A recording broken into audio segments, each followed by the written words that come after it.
Fala, jovem, tá tudo belo? Bora começar mais um Tá Tudo a Fruta Podcast, o podcast destinado a discutir fruticultura e assuntos relacionados. No podcast de hoje, jovem, nós vamos falar sobre agregação de valor na fruticultura. Bom, quem escuta o Tatu há um tempinho aqui já sabe que o Tatu da Fruta podcast foi criado para a gente ter um curso de fruticultura em áudio, né? Então a ideia é como se eu pegasse a disciplina que eu ministro na UFLA e, lógico, a gente divide os professores, mas o conteúdo dela eu fui destrinchando em pequenos episódios ali, né? Aí o Tatu começou a ratear nos episódios, principalmente quando chegou na parte de fitossanidade, que é uns trem que eu não sou dos melhores, eu sou mais do orgânicozão.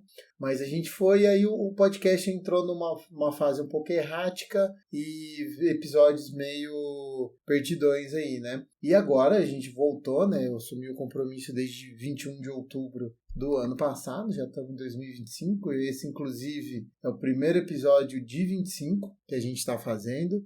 Sempre, né, para quem está escutando aí, o Tatu grava os episódios com live no TikTok.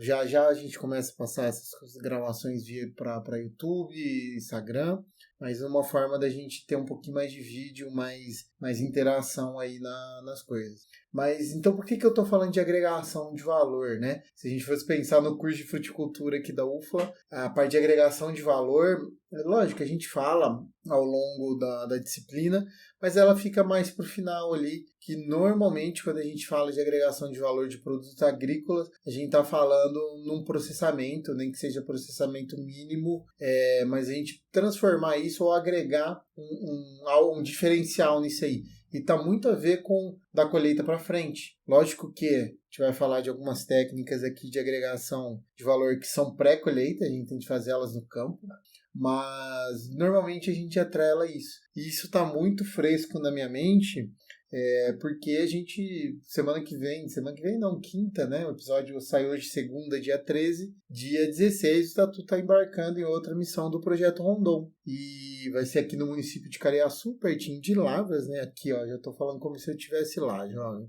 Quando você estiver escutando, provavelmente já vou estar lá. O episódio da semana que vem vai ser gravado lá também. Por que a gente está falando de agregação de valor? É um município muito promissor, né? Está do lado de Pouso Alegre. E eles têm uma agricultura muito rica, só que eles pecam na hora de agregar valor, de valorizar o produto, né? Então, uma das oficinas, um dos treinamentos que nós vamos fazer lá para o pessoal, tem muito a ver com agregação de valor, tá? Então, bora lá, o Tatu já está falando muito. O que tem a ver com agregação de valor propriamente dito? O que é agregar valor? Bom, de uma maneira muito simplista, jovens, a gente tem aqui eu tenho uma coisa que é um valor.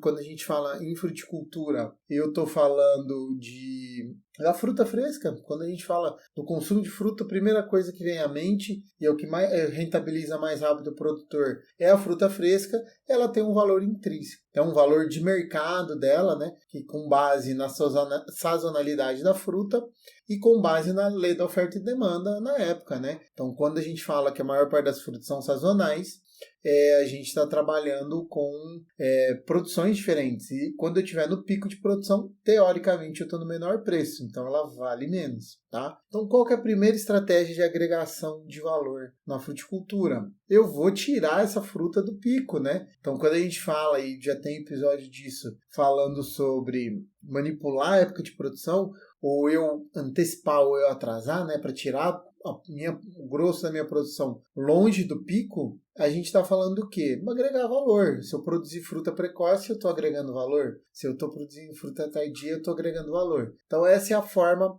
mais básica de agregar valor, perfeito? Eu manipular a produção, tá? De forma que ela saia do pico ali, ela mantenha a qualidade e mas eu tire fora da época de maior oferta, né? Onde a demanda vai estar baixa, o preço vai lá embaixo para a gente comercializar. Bom, essa talvez é a mais básica e quase todos os agricultores tentam fazer isso.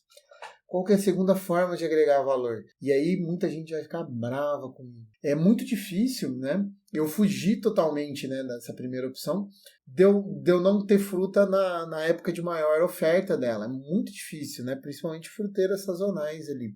Então, qual que é uma estratégia para eu agregar valor mesmo quando o preço está lá embaixo? Então a gente apostar em manejos que eu vou transformar a minha fruta em fruta premium. Isso é uma coisa que eu já falei mais de uma vez aqui nesse podcast e nas redes sociais das mais diversas possíveis. É uma coisa que ela é básica, mas eu ouvi a primeira vez do Roberto Loschi, né, um agricultor da região de Jundiaí, uma pessoa que para mim é uma referência. A gente aprendi muito com ele, faz tempo que eu não vou na propriedade dele, estou precisando ir. Mas ele fala assim, fruta boa pega preço em qualquer época do ano. Então, quando a gente trabalha nossa fruta de maior demanda do pico e eu coloco ela numa qualidade muito acima do que eu tenho no mercado, ela vai ter um bom preço. Eu vou pegar um fruto bom. Então, às vezes, eu trabalhar e usar técnicas como um raleio, eu me esmerar um pouco numa adubação um pouquinho melhor, num trato fitossanitário, para eu botar a minha fruta num padrão superior, ela vai pegar um preço melhor mesmo quando eu estou com a oferta de fruta muito alta. Então eu consigo pegar. Então o trato cultural para a qualidade ele é diferente. E isso é uma forma de agregar valor. Lógico, às vezes eu vou ter um gasto a mais para isso, mas aí tem a relação do custo-benefício. Eu vou agregar valor, eu vou vender bem, mesmo com o mercado em baixa. E isso é super interessante, né? A gente apostar nos mercados prêmios na época de maior demanda. Perfeito? Então, 2 técnicas já de agregação de valor. Bom, agora vamos para o que a gente fala das coisas um pouquinho mais clássicas aí, né? Quando a gente fala em agregar valor, a gente está pensando ou num processamento, então pegar minha fruta in natura, que ela tem um shelf life, né? Uma vida de prateleira curta, ela vai estragar, né? O grande problema da fruticultura é que a gente trabalha com produtos perecíveis, né? Então, como que eu aumento essa vida dela para ela ser consumida mais tempo? De novo, isso é uma forma de agregar valor. Tratos culturais tem muito a ver com a parte da fruta de alta qualidade, que eu acabei de falar. E a outra é a gente fazer um processamento, que aí ele pode ser um processamento total ou parcial, né? Hoje, o mais interessante em termos de processamento é a gente trabalhar processamento mínimo, né? Então, em grandes centros aí, a gente tem feito e falado do processamento mínimo. Hoje a gente vê muito meme, eu que sou da área de fruticultura, aparece direto e os colegas sempre mandam muitos memes ali da tangerina descascada numa embalagem plástica, um isoporzinho, numa cumbuca, uma banana picadinha, uma melancia, qualquer fruta ali já colocada, vendo como assim, cada vez mais falando que a sociedade atual hoje está mais preguiçosa, não sabe descascar, não aproveita bem a fruta, né? E em partes é verdade e outras não. Eu, por exemplo, se depender de mim para eu comer melancia, eu não compro ela inteira, eu não fatio. Quando a minha amada faz esse favor para mim, ela compra, que ela adora melancia, e deixa tudo em cubinho num potinho geladinho, tem dia que ela fica sem melancia, porque eu vou lá e tá fácil de comer. Então o processamento mínimo é super interessante para a gente trabalhar, né? E com isso a gente pode aproveitar as nossas famosas frutas feias, né? São frutas que estão perfeitamente, podem ser consumidas, né? Não estou falando em frutas que estão fungadas, coisas que o pessoal fala, passa a faca e come. Não, isso é descarte, infelizmente, tá? Mas eu estou falando de frutas que às vezes estão deformadas, não estão com uma cor tão bonita, que ela vai ficar por último da gôndola. Eu posso fazer um processamento mínimo dela, já descascar, fatiar, que o consumidor vai consumir mais rápido. Esse tipo de coisa, principalmente para quem está perto de grandes centros, é uma coisa super interessante de se fazer, se agrega valor. Lógico, eu tenho um gasto muito maior, eu vou ter de colher, selecionar a fruta, a parte eu vendo, a outra eu vou fazer esse processamento mínimo, eu tenho de ter toda uma infraestrutura de agroindústria para sanitizar, para manter sanidade, para picar, né? Mas isso aí eu estou agregando valor. Então, a gente tem a gente vê algum preço, né? Que a fruta no processamento mínimo, ela sai, por exemplo, de R$3, R$2 pago para o produtor, e ela processada no mínimo ali, o produtor vai receber em torno de 5 até R$10 o quilo da mesma fruta, né? Então, às vezes, para uma fruta que eu ia virar um descarte, eu trabalhar isso aí, eu estou ganhando muito mais do que se eu vendesse ela in natura. Então, essa é uma estratégia muito interessante, né? O processamento mínimo ali é super bacana. Outra coisa que é interessante a gente trabalhar, né, já agora fugindo um pouco do processamento mínimo, para quem nunca viu, né, processamento mínimo vai ser bem os exemplos que eu dei mais ali atrás, né? Eu vou descascar a fruta, tangerina, o processamento mínimo é o mais legal possível. Você tira a casca e bota num potinho bonito, tá? Os outros é picotar, dar um formato bonitinho pra essa frutinha numa embalagem ali, que o trem vai que vai, tá? Então, dessa forma é interessante a gente trabalhar. O processamento convencional, né, que a gente pega, normalmente eu estou mudando. Então, o processamento mínimo, eu altero o mínimo possível as características do produto. Então, eu consigo enxergar aquele produto e eu reconheço que é uma tangerina, que é uma melancia, que é um mamão, uma manga, seja o que for, eu reconheço a fruta que é. Então, por isso que é mínimo. Eu não descaracterizo o produto. A gente só trabalha ele para ele ficar mais fácil, mais prático de ser consumido. No caso do processamento, eu vou processar o produto, eu vou transformá-lo totalmente. Então, às vezes a geleia, se não está escrito no rótulo, eu posso confundir uma geleia de maracujá com uma geleia de physalis, uma geleia de nêspera com uma geleia de tangerina, as cores são parecidas, a textura da geleia, se eu faço ela filtrada, fica tudo mais ou menos parecida, né? Então, o processamento ele vem para modificar essa estrutura. E é uma coisa super interessante, porque da mesma forma, processamento mínimo, eu consigo aproveitar frutas que estão numa condição talvez que não conseguiria nem vender como uma fruta feia, ou não vale a pena eu processar minimamente, né? Um produtor que ele tem acesso às frutas de gôndola, por exemplo, passou o tempo de comercialização. Então, não tem como eu fazer um processamento mínimo, porque a fruta já passou do ponto de maturação, e não tem como levar ao mercado consumidor, porque eu vou acentuar a perda. Então, essa fruta tendo sanidade, qualidade, por que não transformar ela num suco, numa geleia, num mousse, num purê, numa biomassa, que mais? Num chip, tá? Numa passa. Eu tenho várias formas de eu trabalhar uma fruta que talvez não se prestaria para o consumo in natura, mas que ela mantém qualidade dessa forma, né? Por exemplo, goiaba super madura. O que a gente pode fazer? Goiabada, mas goiabada cascão, purê de goiaba, uma coisa super interessante, né? O pessoal gosta, um goiachup, por exemplo, um ketchup de goiaba. Para quem nunca consumiu, vale a pena. Eu, por exemplo, eu não gosto de ketchup, não me agrada o sabor. O goiachup eu já acho mais interessante. Então eu usaria, eu consumiria, super legal. Às vezes uma fruta processada também, eu preciso picotar ela e ela entra junto numa receita para agregar, né? Eu posso processar mais de uma fruta ao mesmo tempo aí, isso é super, super interessante a gente tá trabalhando, tá? Então o processamento agrega, e assim como o processamento mínimo, né? O processamento ele tira o valor da fruta in natura, a gente multiplica de 2 até 10 vezes, dependendo do produto, né? Então se eu pego um suco, por exemplo, a gente está agregando um valor em torno da ordem ali de 2 a 3 vezes o preço da fruta in natura. Se for um vinho, o vinho ele pode multiplicar por 10, até por 1000, dependendo do vinho. O preço que eu venderia da minha uva in natura do que eu vendo o vinho. Lógico, né? Igual a gente falou, eu tenho todo o investimento por trás desse processamento, tá? Lógico, a gente vai estar aumentando demais a margem. Não achem que vai sair do nada e a gente vai conseguir produzir. Vai processar muito sem ter um investimento prévio, tá? Isso é importante, jovem. Vou ter de fazer esse investimento, mas é interessante. Então, o processamento ele traz várias formas de agregar valor. Primeiro, porque eu minimizo as minhas perdas, isso é uma coisa super interessante, né? Então, eu perco todo o refúgio que é prejuízo, eu transformo ele, eu monetizo, eu rentabilizo em cima dele, tá? E eu consigo agregar um valor ainda maior nesse tipo de produto, tá? Isso é super, super bacana, super interessante, tá? Para quem é pequeno ou médio, né? Até entre médio e pequeno ali, isso é uma estratégia que aumenta demais a rentabilidade, cara. A gente ganha muito dessa forma. E como o volume, né, por ser pequeno, coisa a gente consegue trabalhar com caixa, com um estoque mínimo e fazendo as entregas, nossa venda mais no pessoal ali, né, no B2B, como o pessoal fala.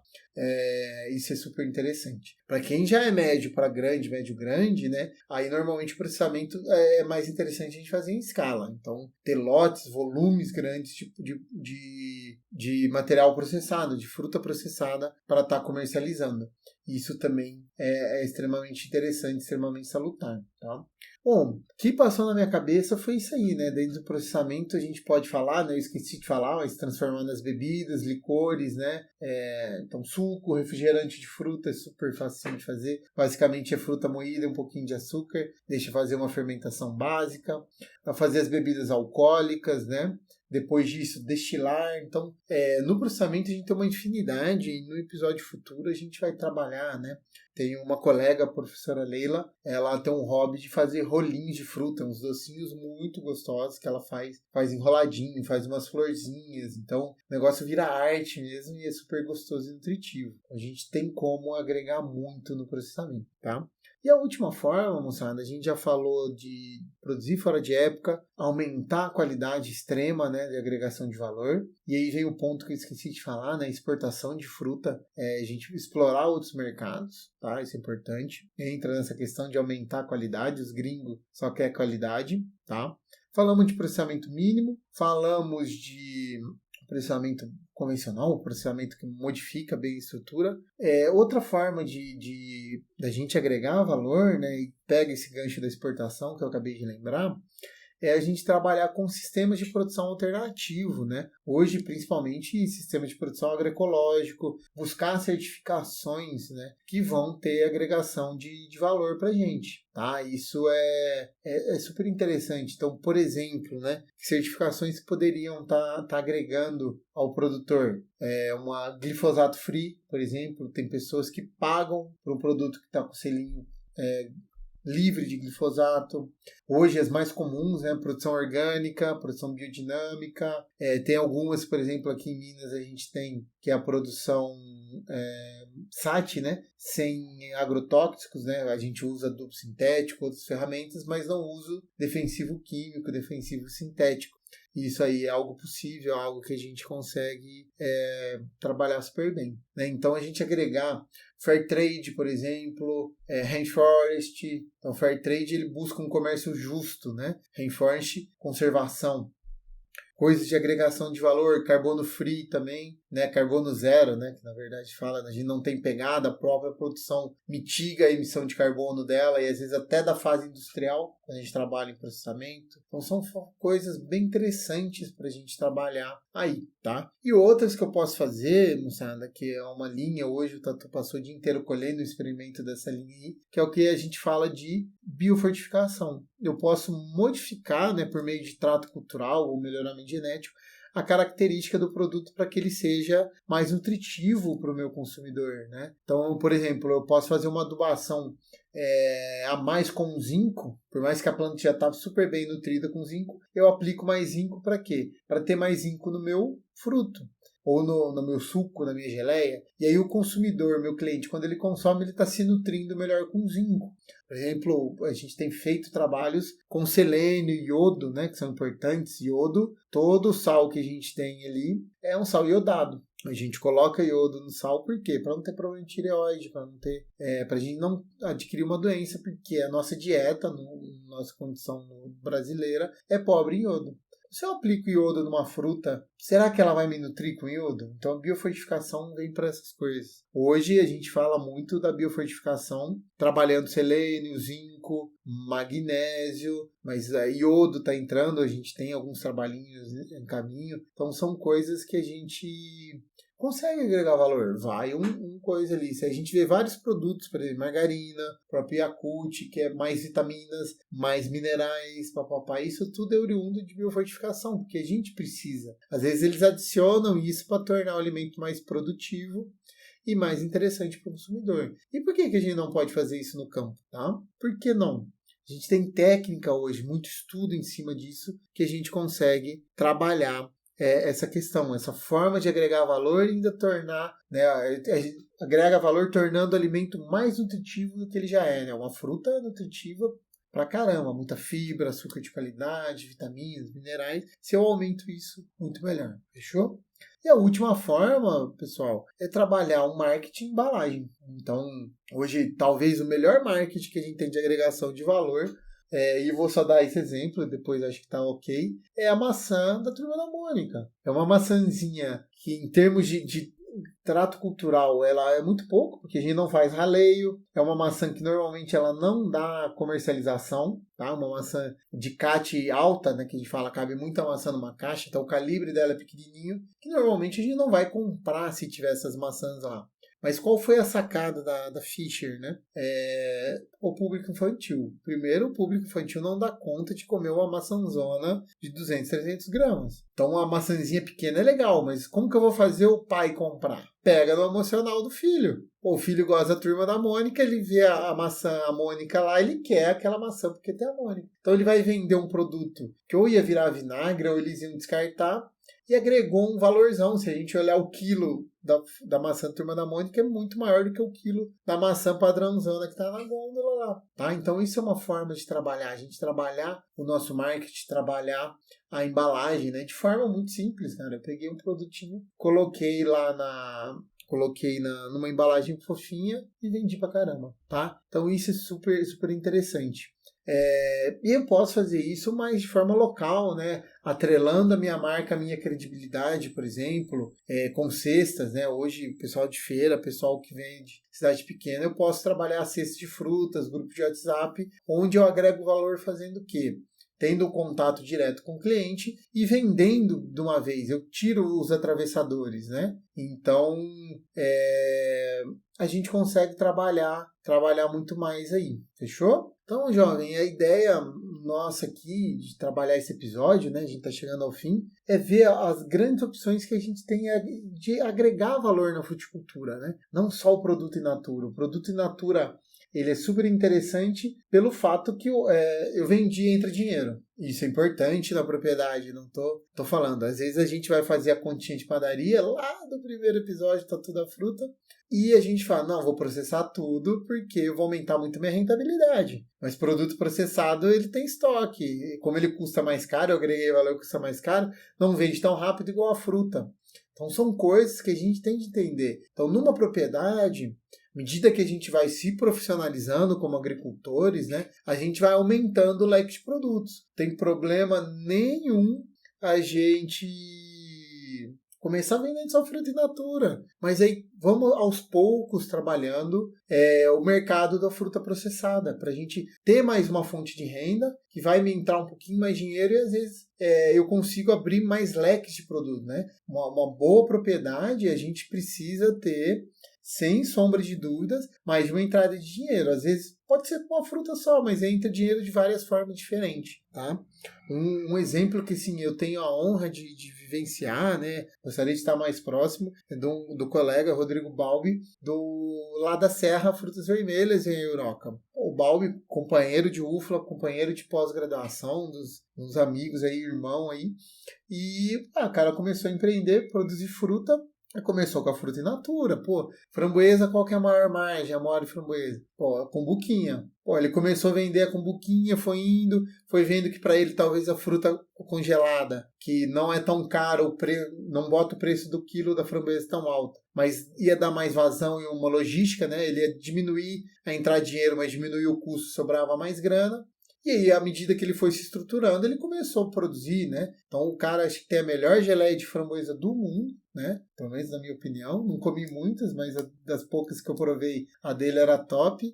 Hoje o homem está fazendo franui, está com turismo rural, tem muita coisa. Então, aos poucos, a gente vai trabalhando essa agregação de valor. Quando a gente quer começar na fruticultura, a gente tem que ter um pouquinho de calma, né? Então, vamos aprendendo um passinho por vez. Aprende a produzir primeiro, comercializar a fruta in natura e vai subindo um degrauzinho até a gente se estabilizar e ter várias fontes de entrada, uma diversificação de renda. Às vezes com um produto só, mas eu tenho a renda diversificada. Fechou? Jovem, tu empolgou aqui, mas a ideia do episódio era isso aí, a gente dá opções de agregação, a gente vai voltar com esse tema lá na frente, tá? No mais, não deixe de seguir o Tatu nas mais diversas redes sociais, com ênfase principalmente em Instagram e TikTok, tá? Mas a gente está nas outras.